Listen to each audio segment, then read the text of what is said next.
Get to Old Navy's Best of Summer sale now for the best summer styles at the best prices. Get $2 flip-flops, $4 tanks, $6 tees, and $8 dresses and shorts for the whole family. Summer styles are just $2, $4, $6, and $8. $2 flip-flops, $4 tanks, $6 tees, and $8 dresses and shorts. Can't wait to wear it? Buy online and pick up in-store for free. End soon at Old Navy and OldNavy.com. Valid 6/10 to 6/18. Excludes gift cards. Today only and 2-day only deals. Store clearance, register lane items, and jewelry.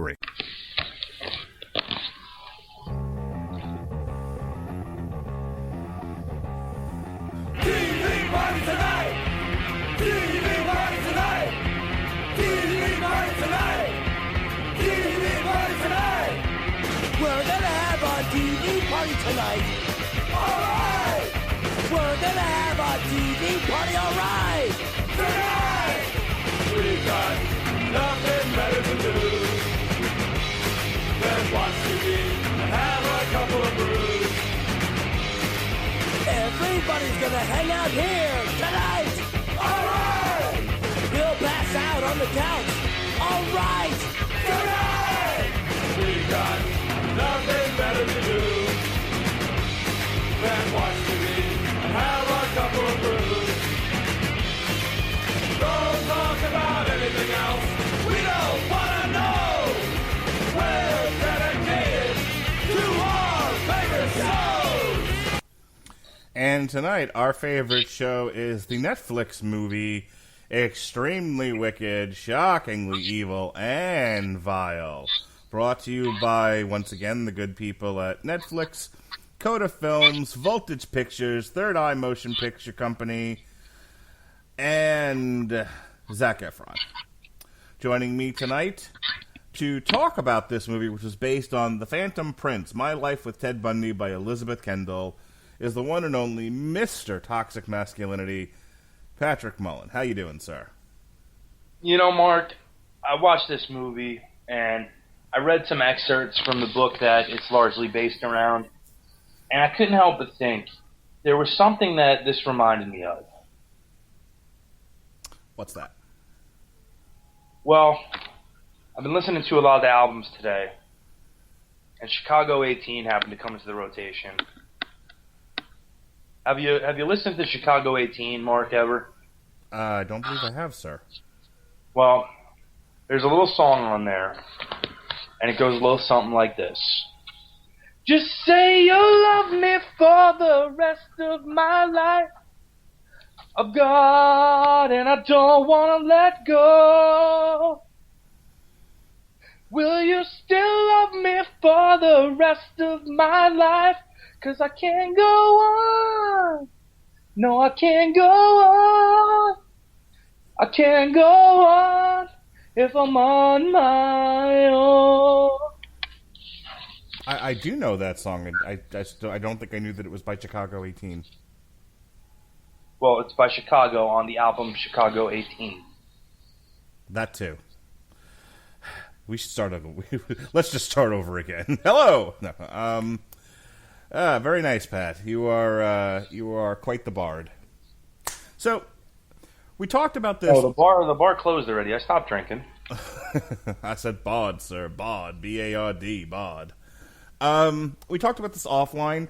Why don't you tell the good people, this is sort of a passion podcast for you, something you really wanted to talk about. So we threw it up on the schedule as an extra show. So what brings you to the dance here? Why are you so excited to talk about this Ted Bundy movie? So, you know, for those who don't know or have never listened to a podcast featuring the trials and tribulations of my youth, I happen to grow up in the latter part of the 1980s into the 90s, and one of the names that always rung out in my ears because of news coverage and what have you was this name Ted Bundy. And it just stuck with me for whatever reason as a kid, because I guess I heard this name so much in the news. There's a couple names from childhood that, like, you always knew who they were, or not necessarily who they were, but you knew the name, like Ted Bundy, Mike Tyson, etc., etc.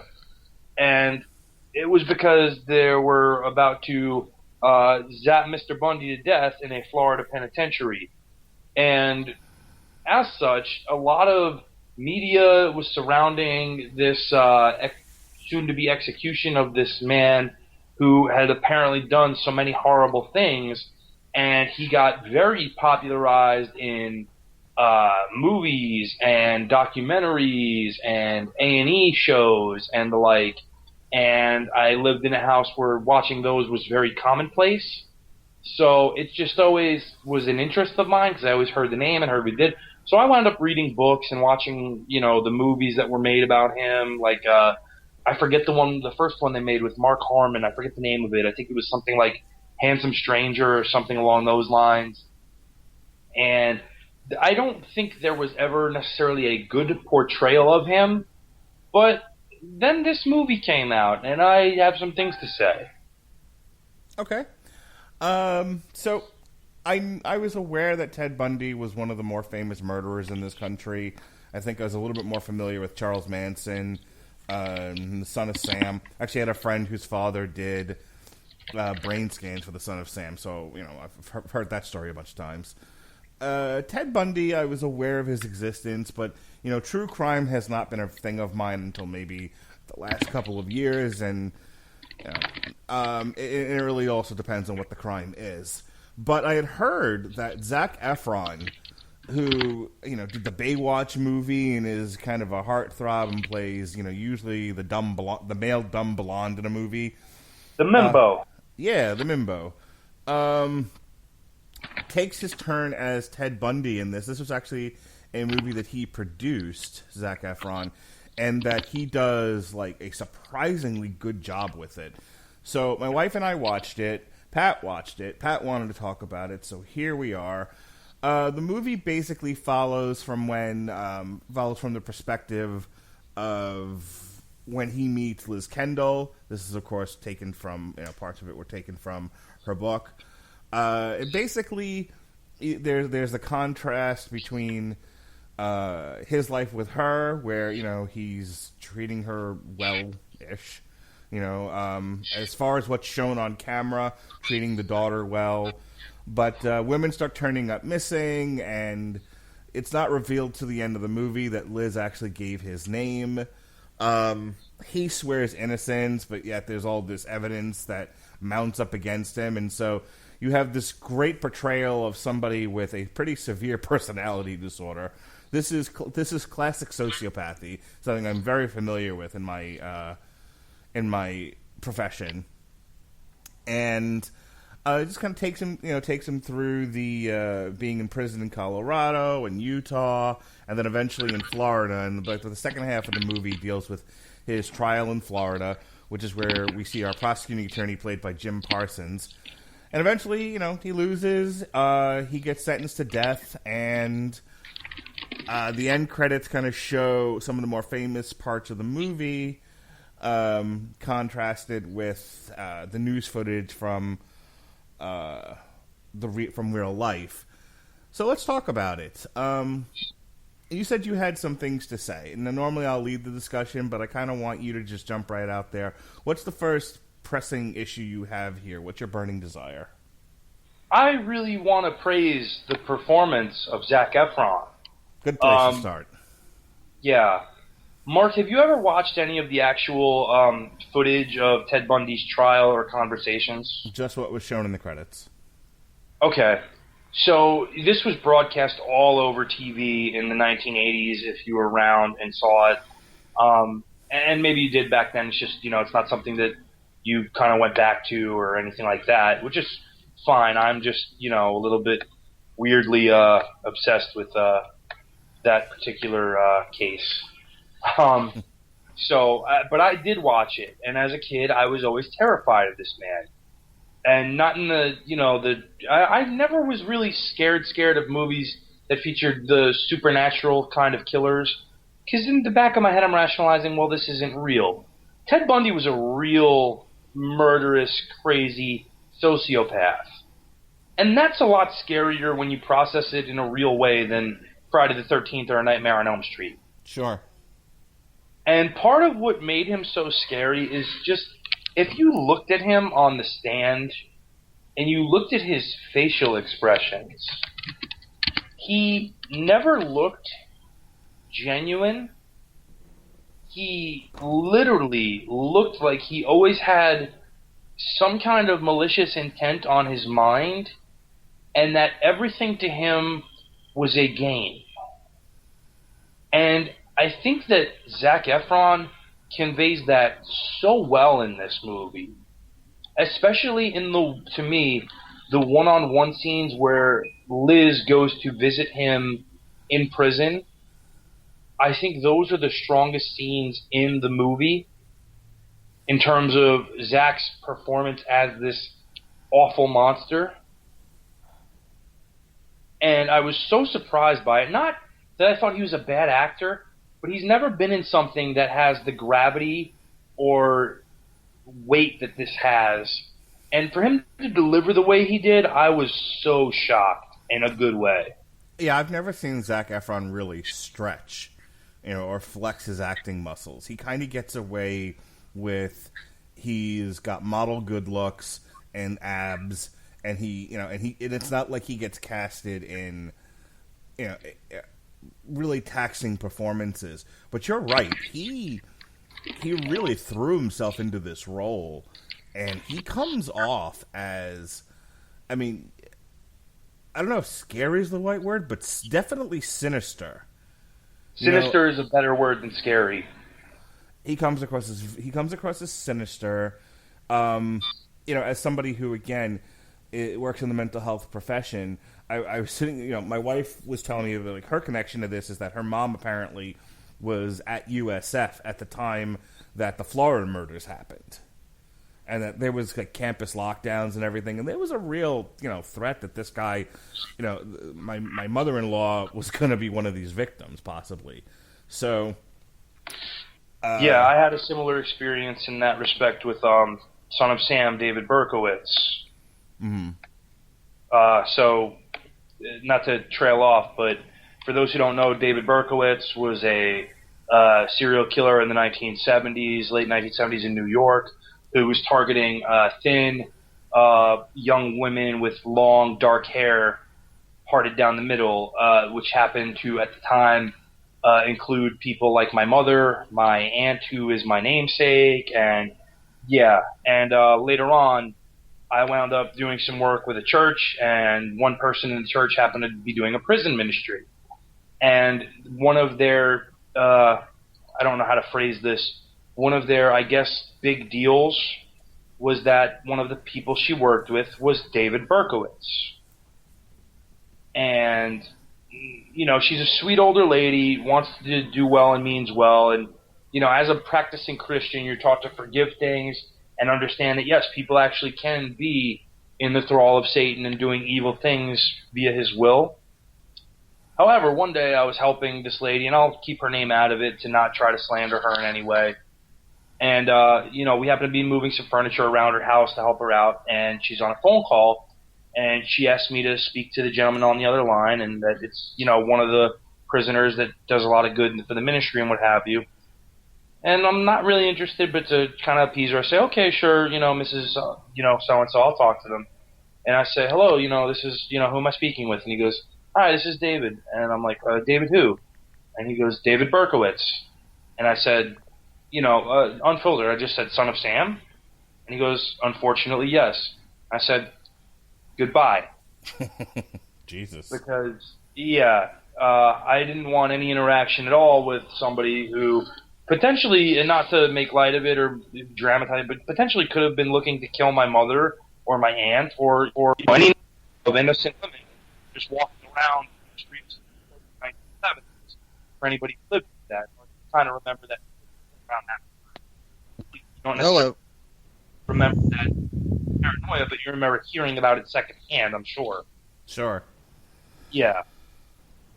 We're joined by Robert Winfree, who was scheduled to be on this podcast. He's a little late to the show. How you doing, Robert? My apologies, gentlemen. Life can suck sometimes. I had a thing that just ran about 10, 15 minutes longer than I expected, and then there it was.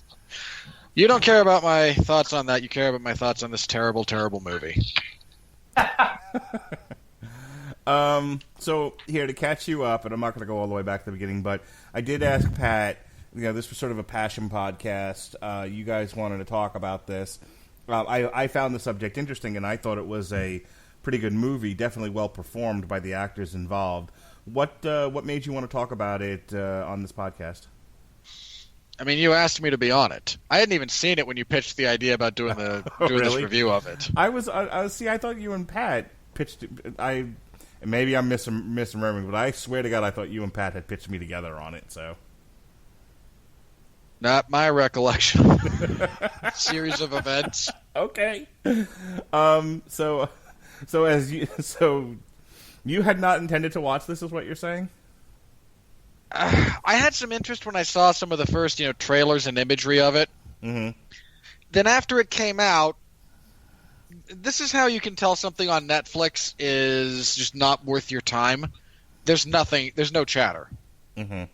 Like, if it's great, people will talk. If it's terrible, people will talk. Even if it's just everyone burying it, then you'll at least know, okay, this really, really sucks. If it comes out and everyone's just kind of meh, then there's no reason to really get into it. Okay. And I agree with and in fairness, having now seen it, I agree with meh. We were also talking about... Let's turn the page now. We were also talking about Zac Efron. I described his performance as sinister in this movie. My pitch was that he tends to get away... With the projects that he's done in the past, especially most recently, he tends to get away with resting very comfortably on his good looks and his body. And I was actually going to read off the last couple of movies he did before this. He was in The Beach Bum, The Greatest Showman, where, it's slightly more serious role, but, not his part. He's just there. Anything musical theater is not serious, so let's move on. That's not... No, that's a gross mischaracterization. It's true about 60% of the time. How about cinematic musical theater? 70% of the time. Okay. He was in The Disaster Artist, which I don't remember what that is, but famously he was in Baywatch with The Rock, Neighbors 2, Mike and Dave Need Wedding Date, which I saw, Dirty Grandpa, so again, he doesn't necessarily... Back in 2012, he was a voice role in The Lorax. So again, he's not taking necessarily very hefty projects. On TV, he did things like High School Musical and The Sweet Life of Zack and Cody. So there's that. But in this one, he really, I think, embraced the role. I think he was an executive producer, and this was clearly a passion project for him. And I thought, and this is what I said to Pat, and I'll get your opinion on this, Mr. Judgy, that he really flexed some serious acting muscle here, and flexed some acting muscle and stretched himself as an actor. Would you agree or disagree? Yeah, I mean, you just read off the rest of his filmography. It's not like getting better than that is. He could have believably cried on screen, and it would have been a stretch for him. Like, yeah, that's the thing. Where has he ever had the opportunity to really, express these acting chops that he was able to do here? He's not going to do that in High School Musical 1, 2, or 3 for that matter. Right. He's not going to do them in Baywatch. As much as I love a flick he did called 17 Again, he's not going to do it in that. It's not that type of movie. This is, the first real serious dramatic part he's had since a bomb movie called Charlie St. Cloud. Oh, God. Thank you for reminding me that thing exists. To be fair to him, it's not him in that movie. It's the material he's got to work with. No, but yeah, I mean, don't get me wrong. I'm not a big Zac Efron fan, but there's not an actor alive who could have saved that. Daniel Day-Lewis couldn't have made that movie interesting. Yeah. It would. No, seriously, it's that bad. So Zac Efron, Robert, go.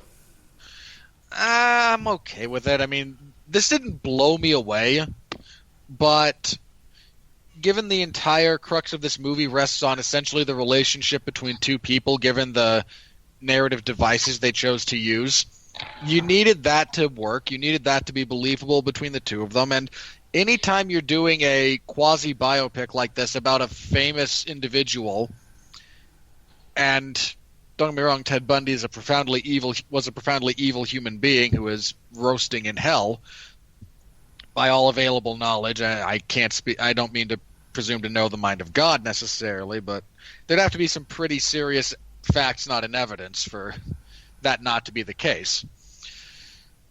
So, Robert, I'll ask you one of the same things I asked Mark, because you're a little bit closer to my age group than Mark is. Did you ever see any of the video footage of Ted Bundy, the actual Ted Bundy, on the witness stand or doing his last few interviews before death? No, but I'm kind of surprised I didn't. Okay. I lived in Oregon from would have been 89 or so to about 93, 94. Okay, which is kind of surprising because considering how much of his, I mean, again, Seattle is not Oregon, obviously, but no, but the Pacific Northwest as a whole, and that's where Spree sort of began. I probably had heard of some of the crimes, but had not heard of him in particular until many years later. Like I was, a teenager and going through the standard teenage quasi-fascination with serial killers. That everyone has that, right? Oh, cool. It's not just me. I was worried, man. I was the only one in my. I got looks. Yeah, we talked about that at the top of the show, so it's not just you, Robert. Don't worry. Okay.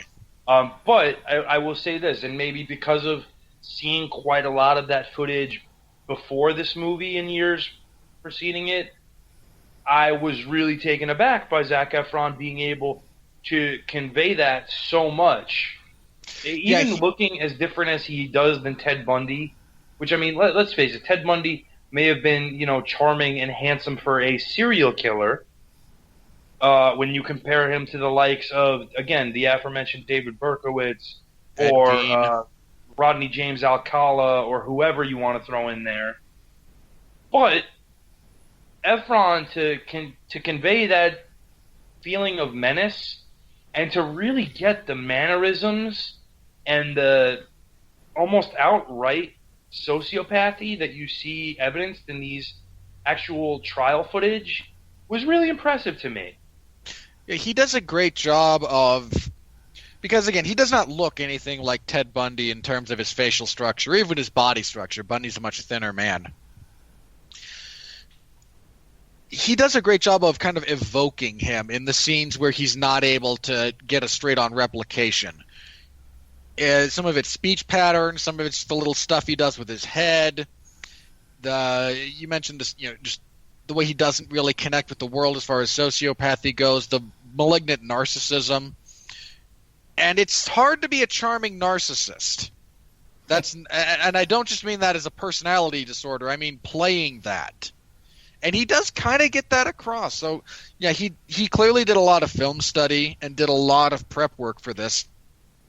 He doesn't really sound like Bundy in the voice, but he does enough of kind of the same speech patterns that it still works, even though he doesn't have the accent.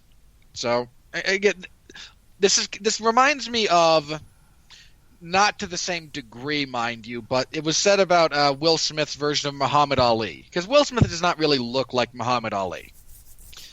But he does such a great job of invoking everything about Ali, from, again, the way he talks, the cadence of speech, the physical presence in the world, that, yeah, you can buy it. And that's kind of the vibe you get here with Efron. Again, not to the same degree that Will Smith was able to with Ali, but the same fundamental principle. But also, to Efron's credit, in Ali, you have a bombastic, energetic, put on kind of a persona in much of that film. The key to someone like Bundy is the subtlety of the evil mannerisms and menacing looks and the overall presence, the arching of the eyebrows at certain times. It's little stuff like that where he gets it and he delivers on it, and I think he deserves a lot of credit for that. And I think we're probably all going to come to the same conclusion that this is not necessarily a great film, but it's a very good character study. Yes, this film rests on the performances because it's not directed with a particular aesthetic. It's kind of, the direction is kind of, it's just kind of there. it's The best thing I can say about it is there's some interesting camera work at times to help give Bundy a bit of menace during mundane sequences. yeah, but there's no style here. There's no. This has all the visual flair of a Hallmark movie. I didn't want to get too far ahead into the film craft of this, but let me just throw this out there. If you take a movie like, say, Nixon, for better or for worse, had an aesthetic to it. So usually this is kind of my go-to, a lot of the Oliver Stone movies, whether you love them or hate them. There's pretty much look, you can pick any Oliver Stone or Michael Mann movie, and you can make the same point. Have a style and an aesthetic, and this isn't a question of whether or not you think it's good. You can definitely tell this was done artfully. This one screams made-for-TV movie, which was interesting because it was shopped at Cannes, and I think it won some awards. I have to look again, and it had I don't think it didn't win anything, but it was well received. It's very much reminiscent of a movie we talked about, or you guys technically talked about. I talked about the soundtrack, but it's very reminiscent of The Dirt in that respect. Yeah. The Dirt had kind of the same thing going for it, where it was where essentially you don't have a director as you have a guy telling you when to turn the camera on and off. Yeah. Which is not the purpose of a director. A director should have vision. This is actually something that Jesse and I talk about on Metal Hammer of Doom with a lot of music videos, where we're not really understanding in 2019 why some people choose to make a video of the band just playing in a warehouse somewhere. Right. And it's that kind of aesthetic. Yeah, but I would say again, we're kind of off the Zac Efron is really good in this aspect. I think the most powerful thing about him portraying this menacing, threatening individual is that at no point during the movie until the very end do you actually see him commit these acts. Right. And he's still able to put fear into people watching this and still make them feel uneasy. Well, it's almost that feeling of uneasiness is more important than making them afraid. I was going to say one of the great menace things that he does that produces great menace is that at least the portrayal in the movie. I'm not going to speak to the actual man, but as far as the portrayal in the movie goes and how it's presented, is there is an actual disassociation from the acts that he commits. Zac Efron really makes you believe that this character believes he didn't do those things. You know what I mean? Yeah. When he's pleading with Liz over when he's initially arrested. Right. And they're talking in jail via the phones, via the booth. Liz, I didn't do these things. They just think that because they showed her my picture beforehand, which they actually did, and that's part of how he wound up getting out of some stuff. Right. But, that's one of the more convincing scenes, and that's one of those scenes where you can actually feel for Liz, the character, where, crap, she's really not in a good place here. Well, and she spent essentially the entire movie not in a good place. But that's what I wanted to talk about. I mean, the way they chose to present this movie was one part courtroom drama, which we definitely need to talk about, but also one part her dealing with the gravity of the situation and how it weighs on her, how it affects her relationship with her daughter, how it affects her relationship with Jeffrey Thompson, who's played by Haley Joel Osment.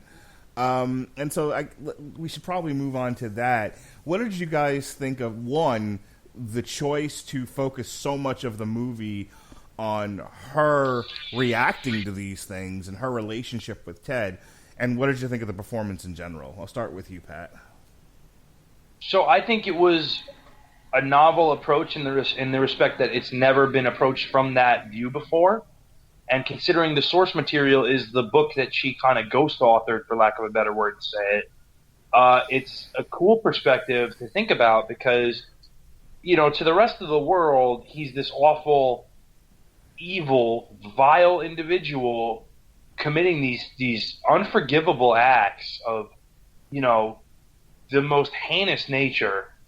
And yet there's this other side to him where he's living a different life with this woman, with her daughter. And so it's one of those things to think about where maybe she's hearing something or maybe she's perceiving something, and she has to reconcile that with this man who, has sort of, in a way, in her mind, rescued her from her past terrible relationship and has become a surrogate father to her daughter and has been this emotional comfort pillar for her and support. And all of a sudden you're finding out, or suspecting, I should say, that there's a chance he could be involved in these horrendous things. And how do you deal with that? It's, I've never dated a serial killer. I'm not ruling it That out. you're aware of. I'm pretty sure. But the only thing I could think of is like, if you've had like an abusive relationship of any kind, whether it be with a significant other or a parent or something, that you have to reconcile that as much good as maybe comes from one thing, does it outweigh these horrible things on the other side?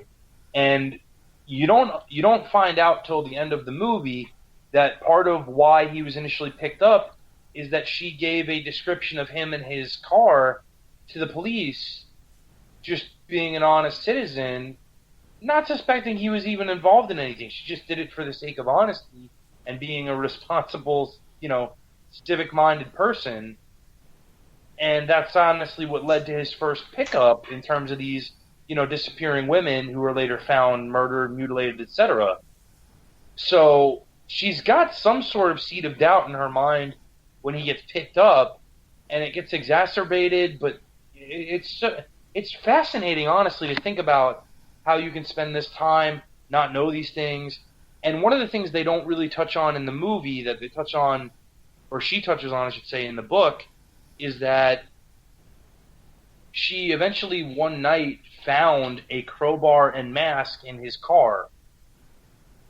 And that was the last straw for her, where she was like, oh no, I really think there's a good chance he's responsible for these things. And she didn't know what to do.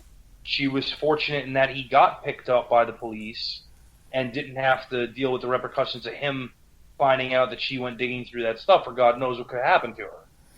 I thought she did a pretty good job of playing a woman who is grasping at hope, but drowning in the reality of her situation and trying to reconcile those two polar opposite places in her psyche. Cognitive dissonance is a bitch. Indeed. I will tell you also that the weight of this movie and whether or not it's good, I think, rests a lot on how it affects you personally. And when she's talking about, at least part of it, and when she's talking about, I left you alone with my daughter, and there's that very real implied menace that he may have done something to her kid and utterly obliterated her trust. That got me.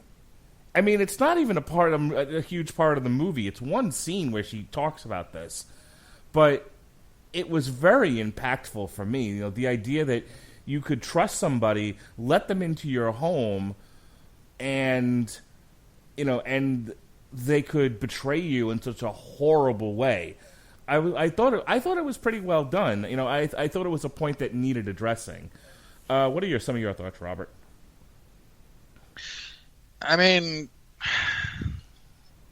nothing in this movie got to me. Let me start with that, and that's not just because I'm 30-some-odd% dead inside. We like to nicely call you mostly robot. Yeah, I have a very specific kind of philosophy on what philosophy. I have a very specific thought process about why that is necessarily, but I want it's more relevant to a different point in the movie, a different topic regarding the movie that I think is worth bringing up later. Okay, so we'll round back to it. Yeah, I'm okay with Lily Collins. She did a serviceable job. There's again, like, Efron's probably the best part of this movie from an analytical perspective, And even that was not... Again, there's a lot good about it, but I wasn't blown away necessarily the way, other acting performances have. Mm-hmm. So everything else is a little bit worse than that, and she's just a little bit worse. And I mean a very little bit. She does a perfectly acceptable job. Mm-hmm. And I don't bring up the nature of cognitive dissonance and the fact that it will destroy you internally on a lark. That's what she's deliberately trying to display is, on some very real level, this woman is aware of what's going on. Like, maybe not originally, maybe again there's periods of time when it's not self-delusion so much as, okay, here's the evidence. I think this makes the most sense. Even if you're dead wrong, there's logic to it. Eventually there's just willful ignorance, which is what she gets into, and the coping mechanisms you have for deliberately obliterating and ignoring reality. In her case, a lot of vodka. Yeah.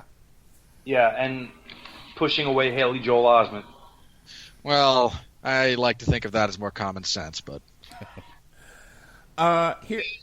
Here's my problem with the movie, and it's going to lead me to talking about a particular performance in this. And this might be a personal thing, though. I'm sure when I mention it, both of you guys are like, Lee sucks anyway. The parts that dealt with their relationship and the parts that specifically dealt with her losing her grip on reality there for a while, I thought were somewhat compelling. Definitely, I empathized with her, and so that might be a personal thing. And that kept me invested in the movie. But half of it deals with either his time in prison or his stints in the courtroom, and it got to be a little repetitious for me. When we get to Florida, it gets a little bit more interesting, and that's it doesn't. And that's because I had been waiting for this the entire movie, and so when we got there, I was very curious to see how it was going to get handled. Jim Parsons, who of course plays Sheldon on The Big Bang Theory. So let me, as an aside, I saw him in Hidden Figures, which was the movie about the black woman who worked in NASA, and specifically the one lady who helped get them onto get the ship onto the moon, space shuttle. Because glorifying, the janitorial staff has become the norm. It's not right. Yes, it is. Be inclusive. Be inclusive. People are writing to us on YouTube. Be inclusive. Inclusive. Blow me. Hey, YouTube commenters. I don't care. Look, here's my... And I mean this in all seriousness. There's plenty of, stories like that can and should be told. I'm not knocking that reality necessarily. There's a lot of people who deserve bits of credit.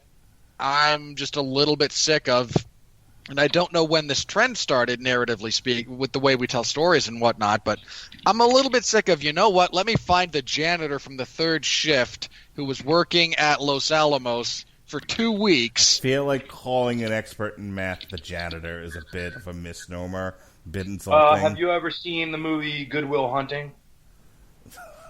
Okay, she wasn't a janitor, though. Look, moving on. There are plenty of examples where I'm like, you know what, you're right, this is silly. I don't think that's a great example. I do. Having seen the movie. Having actually seen the movie, and I'm sure you two haven't.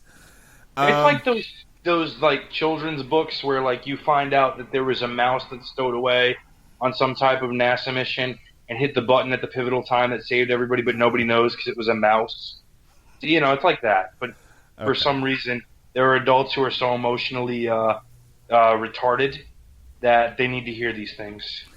So, Jim Parsons in that movie, too, and he kind of plays racist Sheldon.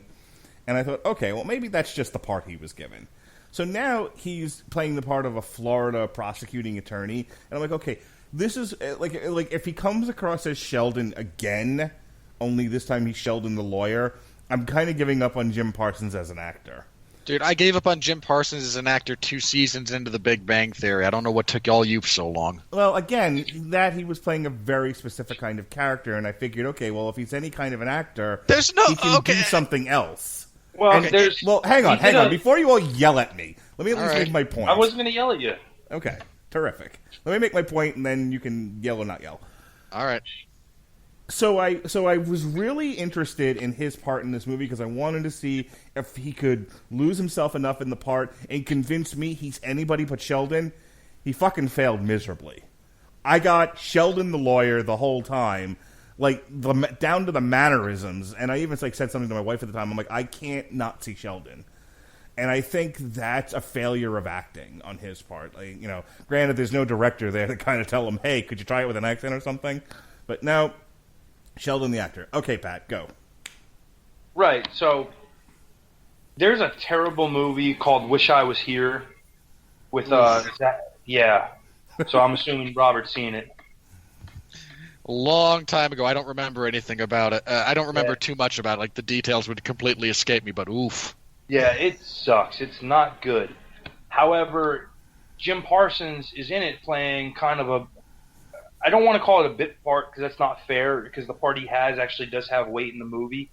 He actually does really well in the part they give him in that as kind of a struggling actor looking to audition and interacts with Zach Braff's character and introduces him to this group of actors. If you want to see him play outside of Sheldon competently and well, he does it in that. Okay. In this one, because he has to be a lawyer who is so matter of fact and, cut to the chase, it's not a strong part for him in that respect to show any range, show any emotion, because that's the part he's been playing for 17 years on CBS on a show that died, its fourth year in, give or take. Yeah, I mean this in all fairness to lawyers, which I find is a profession that is overly demonized. It's one I have looked into at various points in my life because there's things about it that attract me to it. You would make an excellent lawyer. I'm attracted to it in no small part because I'm a little bit aspy. You're a lot of aspy. With your asp and my eidetic memory, Robert, we'd have made a hell of a law firm. You really would have. Though, if you guys do get your law degrees and form a law firm, could you please call it Dewey, Screw 'em, and How? Well, yeah, we need you in there though as the Jew, because That's fine. I too have contemplated going to law school because being a social worker sucks. And it's Dewey, Cheatham, and How. Sure. Yeah, it is Cheatham, and you just spell it slightly like Channing Tatum's last name. But then if we put that on there, he'll try to sue us for some kind of infringement on his life, despite the fact that his entire career is So one you big wanted to be a scam. lawyer once upon a time. Go. It is a profession that attracts very detail-oriented, very in-depth, people with very dedicated, in-depth minds. And that has a lot and Asperger's does tend to run in that direction. I, for example, don't have a tremendous amount of interests. I have a few, and I just go really, really deep with them. I don't have a whole lot of sports I watch. There's, 2 or 3, but I can give you a lot of details about all of them.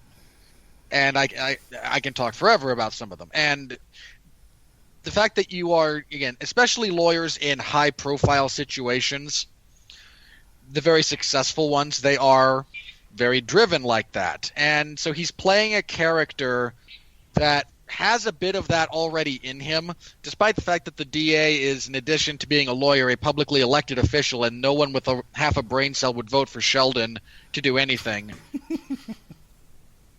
I mean, he couldn't get elected dog catcher. Sure. And he's never able to channel that kind of charisma that, even as small an effort as you have to put forward to get elected in a state like Florida, he's never able to really channel that outside of, well, I'm still quirky. Yeah. And thankfully, and I will say this, he does come alive a little bit when they actually get into the courtroom. All of the stuff that is not very specifically him addressing the jury falls very, very flat. And that stuff that, again, involves the actual courtroom procedures is just like Nebraska flat instead of Kansas flat. It's still flat. So I'm just thinking of 3 different examples of dramatic courtroom performances. And that were good or bad or just in general? Just... I'll say them, and then you can decide, because I don't want to argue about them. But I'm thinking Tom Cruise in what is it? A Few Good Men. Thank you. The I knew Firm. it was Nope, A Few Good Men. So you have Tom Cruise, who's very dramatic, not realistic, but very dramatic. Oh, that whole A Few scene, Good while Men. glorious, is utterly unrealistic. Of course it is. I'm Yeah, not that was suggesting terrible. I'm not suggesting, hey, if you want to be a lawyer, you should watch A Few Good Men. What I'm saying is, Tom Cruise did a very effective job of taking it, something that could be very dry and making it very dramatic and, grabbing the viewer from the screen. I'm thinking of Matthew McConaughey in Lincoln Lawyer? Nope. No. Samuel That would Jackson. be a better choice. Sam- You're Oh, thinking Time to of- Kill. A Time Yeah, to Kill. It's very specifically, where the monologue he gives at the end, where he finally grabs the jury by playing on their racism. Again, he does kind of in the reverse of Tom Cruise, though. He's very quiet and has a quiet forcefulness about that last speech there, but it's also very dramatic. Then you had the series, The People versus O.J. Simpson, Ugh. which I thoroughly enjoyed. Please don't bring up John Travolta as Robert Shapiro. In general, the whole, this is the series that is very much in a courtroom, most of it. And, we're talking about the dryness of lawyers, but in all three cases, to one degree or another, these are all filmed and acted in a way that I thought was very engaging. And again, I go back to this movie now, and the stuff in Florida is almost the entire third act of the movie, and I wanted it to be more engaging and more dramatic and more gripping. And I feel like they sacrificed a lot of that to give you that realism, but this is still a film. I think This isn't a documentary.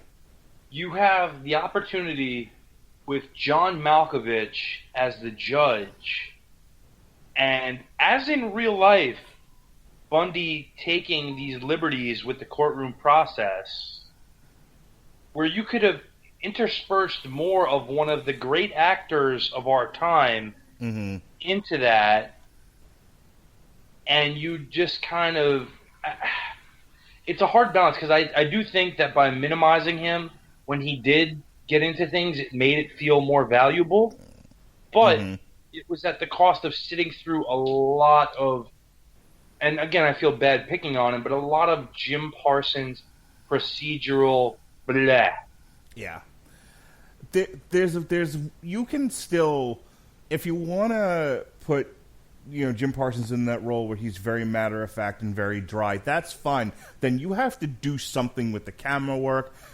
Because the only thing livening up those scenes are you're absolutely right, are the interactions between Zac Efron and John Malkovich. But there wasn't enough of it to really keep me engaged, and so I'm kind of like, so I remember being, I don't want to go as far as saying bored, but I kind of, I was kind of looking at my watch at times going, is this going to go anywhere? Are we going to do anything here? So Spin the camera around, show them sweating, do something. Have you guys seen The Rainmaker? No. Oh, describe it to me. I might have. Matt Damon, rookie lawyer, first case against an insurance company. No, haven't seen that one. It's based on a Grisham novel, and I'm a big Grisham reader, so I happen to see the movie. Damon's stuff in the courtroom is very, in terms of a movie from what you'll see, it's very accurate to what a trial would entail and logical steps he would take within that system. But it's done without making it overly boring and not emotionally investing. And it's also done where it's entertaining. So it's not impossible to do that. And I think the fact that you take this personality in Bundy and you're not able to do that is a huge, huge knock against the director of this film. Because honestly, if you go back and watch the actual trial footage of Bundy doing this stuff, his reactions and his mannerisms and stuff, knowing what you know about him now, is captivating enough to keep you watching the whole time in some type of suspense. And granted, there's a little bit of it because, wow, this is the real monster versus the guy who's playing the monster. But at the same time, they're able to do that in real life with this, I don't want to pick on the actual prosecuting attorney, but he sounds very much like a southern bumpkin as he phrases these questions of Mr. Bundy. Somewhere between Jim Cornette and Gomer Pyle. But I'm still engaged as I watch that. So I almost question whether they should have just focused on Efron the whole time and not even bothered to cast somebody like Jim Parsons in that part, because it could have been anybody doing the same thing. Yeah. So Joe Berlinger is the director of this, and he, according to the wiki, particularly focused on true crime documentaries, which include, but are not limited to, Paradise Lost, The Child Murders at Robin Hood Hills, Crude, Whitey, United States versus James J. Bulger, Intent to Destroy, Death, Denial, and Depiction.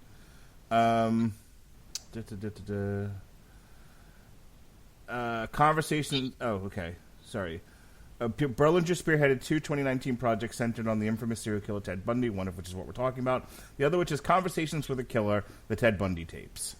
Which is a much more interesting watch if you're going to watch one of the two.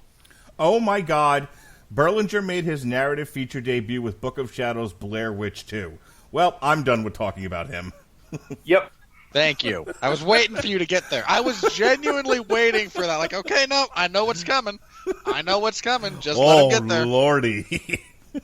Okay. Well, now we know why this was not very well directed. All right. Anything else about this movie, Robert, that you felt is worth talking about, bringing up? Any burning desires? Yeah, one. And this might seem like a bit of an odd one, so you might have to bear with me for just a minute or two here. You also have to round back to your earlier point, unless this is it. This is going to be it, basically. Okay. Again, I'm not thoroughly impressed with anything about this movie. Efron's performance is very much against what he's done and shows that he is capable of actually acting, so kudos. Lily Collins is perfectly acceptable, but other than that, it's a lot of... Despite being names you might recognize in various roles, they're just kind of there for the paycheck. Like James Hetfield. Sure. Or Terry Quinn, or... Yeah, Terry Quinn was the one that stood out to me. Or not Terry Quinn, Terry Kinney. Yeah. Yes. I mentioned that to my wife. McManus. Hey, look, it's McManus from Oz. Yeah. I was so happy. Don't. Then he actually had to deliver dialogue, and you weren't anymore. Yeah, and then, Jeffrey Donovan from Burn Notice. Yeah. Oh, God bless that man. Is Burn Notice worth watching? Yes. Yes. Okay. The last two seasons, it drops off, but it's a very good show for its initial run. What streaming service has it? I think Netflix did. I don't know if they still do. I'll have to check. Go on. The thing about just very briefly on Bird Notice, the thing you have to really be aware of there's a few things from the pilot that they drop immediately for the better. Okay. Mark, it has Bruce Campbell. Well, that's why I've heard it's good. That's why I've heard it's good. It's a very USA, because I believe it was on the USA Network. It was. It's a very USA style of movie where people get shot but don't die. Squibs go off and they just look like there's focus more on dialogue and like writing tricks than there are anything related to actual consequence or action sequences. So there's a lot of we always have to get back to where we started narratively, but other than that, yeah, it's fine. Anyway, the big thing that I want to give this movie kudos for is a narrative choice, or I don't know if you'd call it an aesthetic choice, but they do a really good job of not glorifying or being gratuitous about the crimes of Ted Bundy. And it's very easy to do so. I mean, he did horrible things. And bear in mind, I don't have a weak stomach, so this wouldn't bother me in either way. But they did a really good job of not sensationalizing any of it. The times when they do actually discuss the specifics of what he did are presented very, very... The Levy incident. Yeah. They're presented very matter-of-factly rather than, again, sensationally. And that deserves a lot of credit because it would be very easy to go the other way.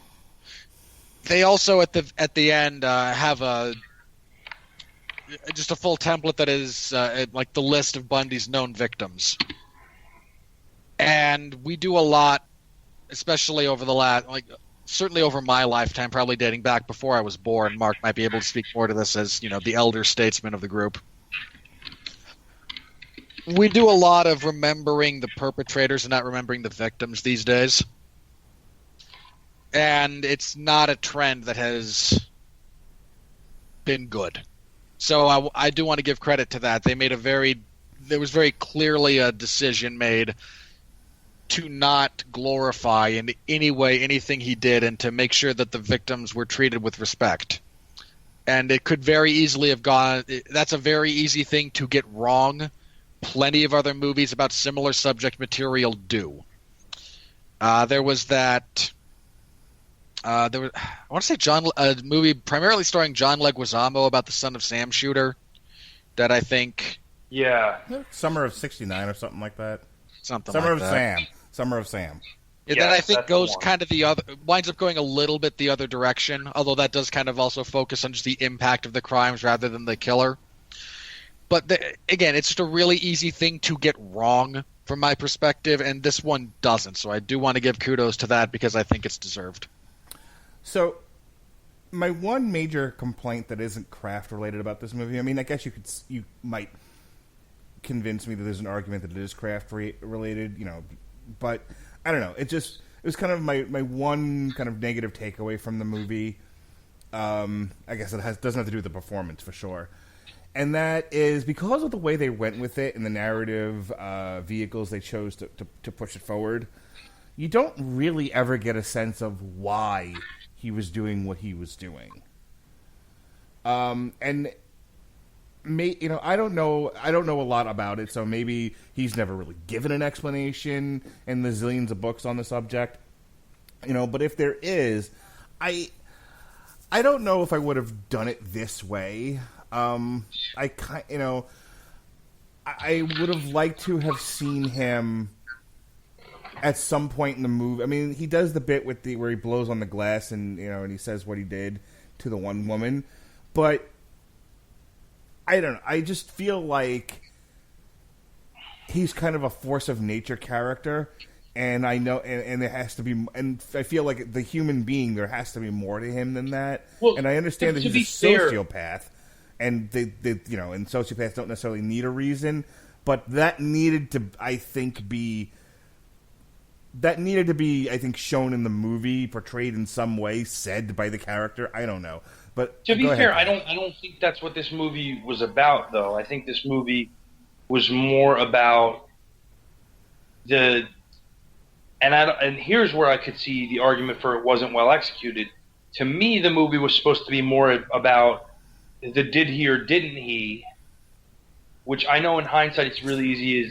This case is 30 years old at this point in terms of when he was executed. Very famous. Yeah. And very famous. But I do think a lot of people are probably ignorant to it as well. Sure. And I think especially the Netflix generation, we'll call it. Well, I was going to say, just let me interject here.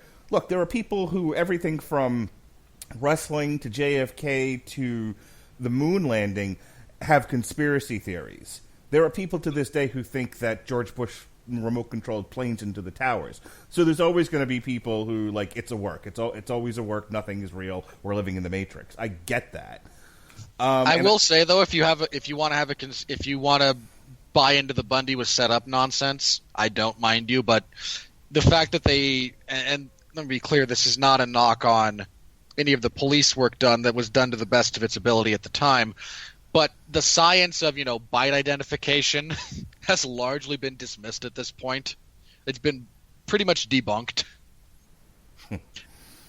Yeah, but where I was going with this was, the movie's not necessarily the narrative that this movie tries to put forth is the did he or didn't he from the perspective of Liz. Right. Yeah. So it's not necessarily about the motivation of why he did these things, so much as finding out that he did in fact did do these things. That's fair. I can still want But it. I think it's poorly executed from that perspective, and that's the problem. Yeah, no, I don't in any way disagree with you, but I think I can still want it and sort of disassociate myself from my wants and needs in a picture to what was the point of the picture? What was it trying to do? And even at that, as you said, it doesn't really hit the mark in what it's trying to do to begin with.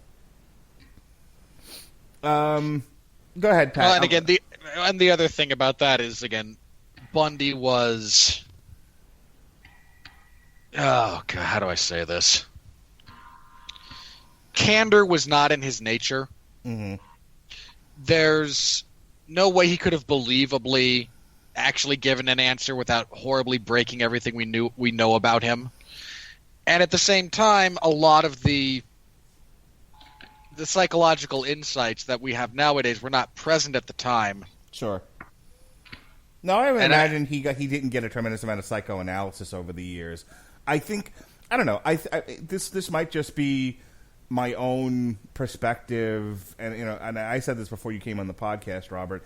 Given my profession and my education, there's a natural tendency for me to want to get into the why of things.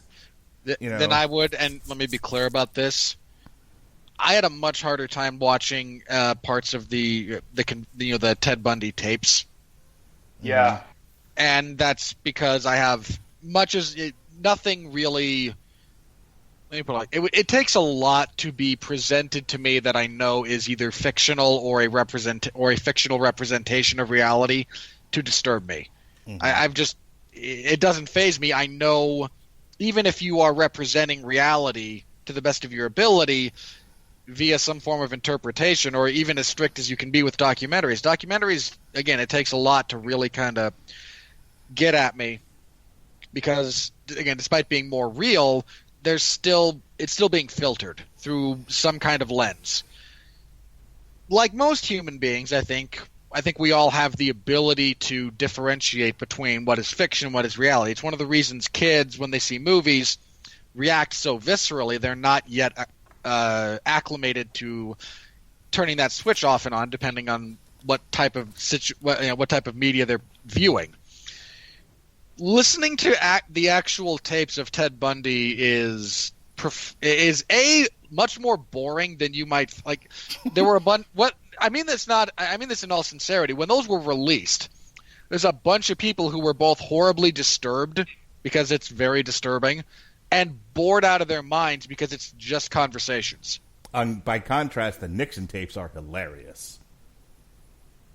If you say so. Go ahead. But so again, I'm just saying, if you are curious about that, and you have the constitution to listening to one of the most notorious and brutal serial killers we've had in this country wax poetic on occasion, I'd recommend that. If you don't have that, if it's not within you to go through that, then fair play. I don't judge anyone for that. You're probably a better person than I am. All right, Pat, I'm going to go ahead and give you the last word. Any burning desires, things left unsaid? I think when you make this movie, you're trying to do a number of things. You're trying to create the narrative around the Liz character in terms of her being the significant other of this just evil person who is responsible for all these horrific things and has to balance that with how good he is to her and her daughter, which is a perspective, like we talked about, hasn't been seen. You're putting it up against, I think before this there were at least 6 movies where Bundy, if not was the principal, was involved in some way, because I know they did movies about the Green River Killer where he had volunteered his services to the FBI to try to help profile them. So you're trying to come at this from a fresh perspective. You're trying to capture the evil, vile, wicked person that perpetrated these things. You're taking on a lot. And this definitely was a case of a guy at a buffet loading up his plate and not being able to finish the meal and not touching some things that he wanted to. Okay. Robert, go ahead. Now, I agree with that. They very clearly went for this from a specific angle, which, again, is the only kind of reasonable hook you can have for this kind of thing. And that leads to a bunch of weaknesses and strengths inherent in the methodology you're trying to employ, and you also have a largely incompetent director who's unable to actually balance that and really kind of make things work. This is a somewhat competent movie, but it's utterly forgettable. And that's a shame because I think handled better with a few more people behind the screen to make it work, this could have been something actually memorable and transformative, at least for Zac Efron. I'm going to go ahead and make one small argument with that. I think it's forgettable for the three of us, largely because, one, we immerse ourselves in film. I mean, you and I do a weekly podcast. Pat, you're no slouch in the film analysis department. We really go at this stuff. My wife loved it and wanted to watch it again. And she's not a film person. Okay, let's put it this way. I think the one movie she'll see in theaters this year is Downton Abbey. So, the other one she wants to go see is Rocket Man, but I don't know if we're going to make it to the theater on that one. So, my point is, I think for people who have either an interest in the subject matter, and there's definitely a cottage industry of people who are into this sort of thing, considering the amount of television shows based, like Snapped and other, In fairness, I'm one of them. Mm-hmm. Dude, there was a point in time where A&E, like, their 90% of their programming was profiling serial killers. Yeah, there's tons of stuff out there. This is a big subject matter for people to get into, and I think for people who who are not people who critically and analyze films like we do, probably thought it was fine. So that's the thing about just to kind of round back to where we started, and I think this is a great place to end it. That's the thing about this movie. It kind of lives or dies on two things. One, is Liz portrayed sympathetically enough for people? Will people sympathize with Liz throughout the movie? And if they do, it's largely successful. And Zac Efron being entertaining is all hell, and he is. And I think for us, that might not have been enough, but I think for the vast majority of people watching this on Netflix and chilling, it's probably just fine. Like I said, my wife, not a film geek, loved it. The overall reception was like, it was pretty balanced. For every one positive, you got one negative. Mm-hmm. So I don't, I think John Q. Public thought it was fine. I don't think they were overly enthralled or overly, this is terrible with it. It was just kind of there. But for us, I think we all agree that the standout part of this is, again, it's more character study into this evil, vile being as portrayed by Zac Efron, and portrayed well by Zac Efron, versus an actual solid film with a plot and narrative, because none of that's really fully realized in the execution. Yeah, Zac Efron has charisma for days, which I don't think I gave him credit for until I saw this, because I mostly wrote him off because of the as you put it before, the Mimbo stuff that he's more known for. With that said, tomorrow, speaking of Mimbos, we will be doing commentary for the 1998 Godzilla film starring Matthew Broderick. It'll be at least myself, and Alexis Haina, and possibly Jesse. We're going to riff tracks that sucker. Where is the Mimbo part of that? I'm just the king of terrible transitions, sir. That makes sense. I had a really good one last night on Sworn Enemy after I went through this whole side thing about how I'm trying to be more inclusive and not get myself yelled at on YouTube. Then made a horrible transition that even made Jesse pull on his collar. You'll have to listen Horrible to it. transition like this one, or horrible transition like Caitlyn Jenner? Ow. I think something That hurts. I think I might have said. Okay, but we have our scale now. I think I said something along the lines of, speaking of gay people, this next song's called "The Fall of Man."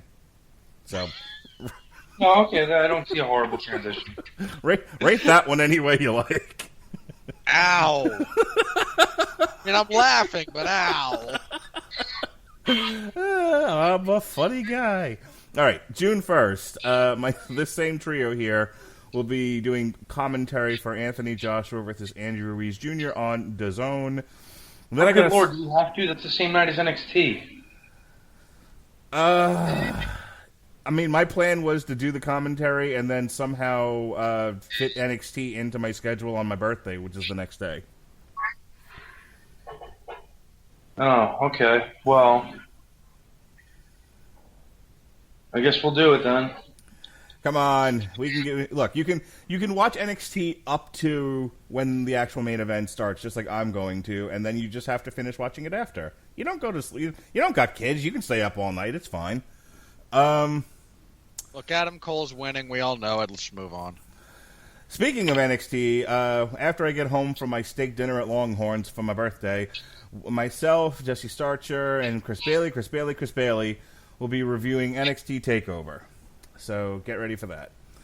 And then it's Godzilla week all week long. On source material, we've got Godzilla Kingdom of Monsters, and then myself, Alexis Hana, and this here Robert Winfree will be doing a review of Godzilla King of Monsters. Woo! This week on the Metal Hammer of Doom is the one album Jesse picked for the schedule, Allegiant, Apoptosis. And then the aforementioned 1998 Godzilla will be put on trial. Sure, that's like whatever it is. There is no defending that movie outside of Hank Azaria is kind of fun. The following week, it's X-Men week all week long. We've got the Dark Phoenix saga on Monday on source material. We've got Dark Phoenix being reviewed on Tuesday. I'm so tempted to break a bone. Robert Winfree is going to get his Simpsons on as we do Robert, our do you want to borrow my Friends of Humanity T-shirt as you do this? If I had one, I would wear it to the theater. Robert Winfree will get his second dose of Simpsons metal as we review the second Oakley Dokley album. And then X-Men 3 The Last Stand will get its proper defense on trial on June 13th. Again, there is no defending that movie. Second of all, just for the record, I appear on the Metal Hammer of Doom on occasion. When I do it for the Ned Flanders metal band, it's largely to provide context for the quotes because Mark doesn't know them. Hey, Pat, Tyson Fury's fighting on June 15th? If you want to call it that, sure. He's fighting Tom Schwartz. He'll be in a ring. He will be in a ring. I think we should. I think it's going to be on ESPN Plus. I absolutely think we should provide coverage of that. You know what? I don't have ESPN Plus, so that's a thank God for small miracles moment. Oh, God damn it! All right. Mark, no one likes watching Tyson Fury box. How about Maurice Bridis versus Christoph Glowacki on DAZN? I'm gonna pass because I won't have the zone at that point either. Oh, Pat. You break my heart. All right, that's enough plugs for me. Pat, do you have anything to plug? Are you doing anything outside of stuff I make you do? I can't say that I am, no. All right. Well, the Casual Heroes just kind of up and died, didn't it? Yes, it did. However, there's been 2 Instagram posts in the last month. I don't know where or why, so I replied to one of them, hey, remember when we used to do stuff? I think that's the other Chris. We know like a zillion Chris's, but I believe that's Chris, the producer of that show, streaming video games. It is, and then he responded no, and so that's pretty much where we're at. Terrific. All right, Robert, tell us briefly about your MMA schedule and how you don't have a day off between now and December. I don't have a Saturday off between now and the end of the year. Okay, that's what I said. Whatever. No, In hell with fairness- that. In fairness, allow me to... I can prove it. No. Wait. Okay. I might have the literal last Saturday of 2019 off. You can plug the next 2 weeks. Go. Because... no, November's weird, too, though. Okay, so now through, like, Thanksgiving, I do not have a Saturday off. Well, Yeah, the last Saturday of 2019 would be December 28th. Yeah, there's nothing scheduled for that at the moment, and there probably won't be. There is an event scheduled for the 23rd of November, though. Oh my God. Anyway, this coming Saturday, I will be covering UFC Fight Night 153, 3. It's the UFC on ESPN Plus 11. We lost the co-main event today. I'm actually not calling that a loss because anyone who is excited It's Ilar Latifi who for gives a fuck. Latifi and Ozdemir. I would like look if you were excited for Latifi versus Ozdemir, you're related to one of them.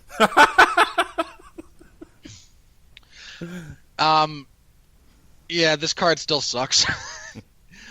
What do you want? It's the UFC's European Brigade. Like, I can't remember. Jack Slack had a hilarious way that he described it on his most recent podcast. So listen to that because it's there. The main event is still intact. Gustafsson versus Anthony Smith. Your new co-main event is Jimmy Manuwa and Alexander Rakic because we must have back-to-back light heavyweight fights because God hates me. God doesn't hate me. You owe me a beer. Does. Hey, stay home, fuckface. Look, believe me, I would if I could. That had to be my favorite post of today. You don't like the Sacramento main event. Stay home, fuckface. In fair, I mean, look, there's two things. A, Dana does that all the time. B, that's a terrible main event. Dana White might be my spirit animal. Do you know what the main event for that card is? Jermaine Durandame versus some dumb bitch. Aspen Ladd, who's actually good. Okay. But yeah, it's a terrible main event. Like, it just is. Uriah Faber's coming out of retirement for that card. He'll be fighting Ricky Simone. God does hate you. I know. On the plus side, Ricky Simone has a pretty good chance of just shellacking him, so fingers crossed. So yeah, Saturday I will be covering that at some weird hour. It starts in prime time in Sweden, so that starts, early afternoon here.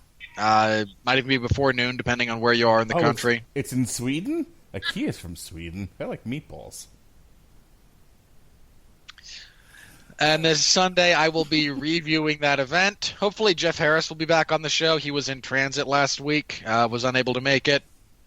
The latest edition of the 411 Ground and Pound MMA podcast, we talked about, we previewed Fight Night 153. We talked about the UFC releasing a bunch of guys, including Justin Willis, Elias Theodoru, Wilson Hayes, and look, they cut a bunch of flyweights because they hate the division and they're getting rid of it.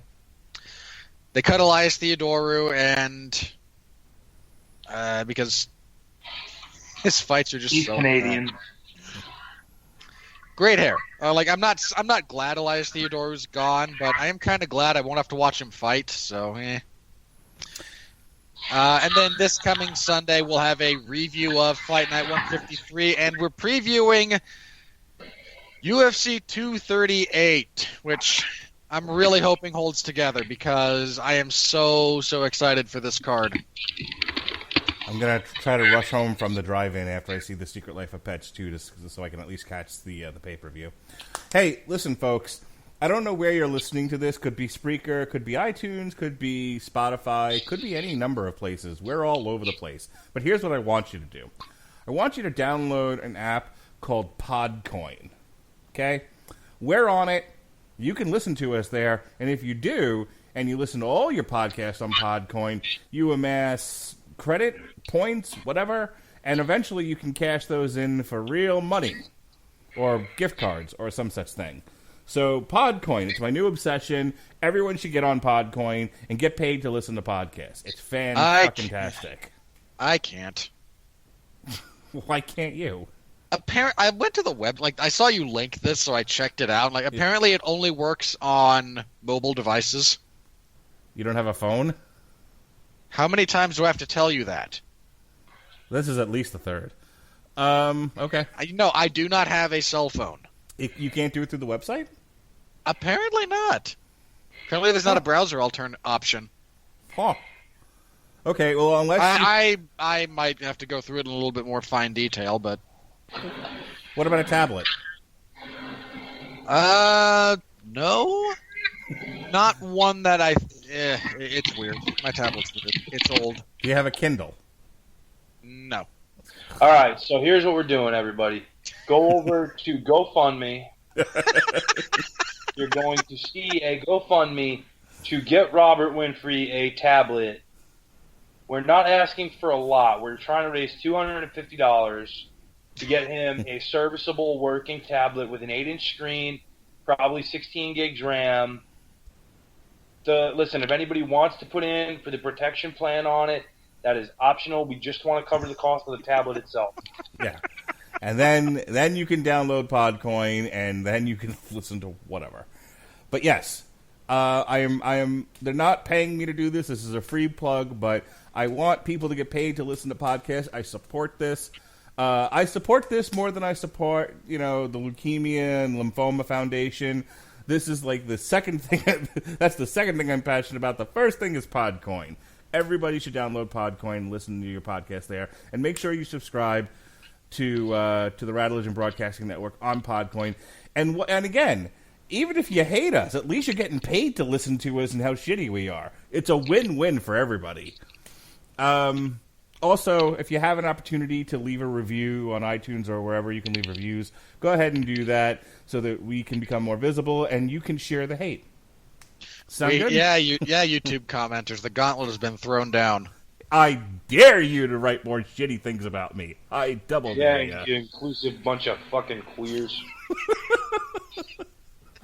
Oh, we've just made somebody mad. All right. Good. So, Come find me. Catch me outside, Pat. All right. I knew you were gonna do it. I knew it. You're gonna reach into the Wayback Machine for a meme from 3.5 years ago and go, that one. That's me, old man Radulich. All right. That's enough of this foolishness. Thank you, Mr. Toxic Masculinity. Thank you, The Last Word, Robert Winfree. It's been a fun discussion here on TV Party tonight. Be well, be safe, and behave.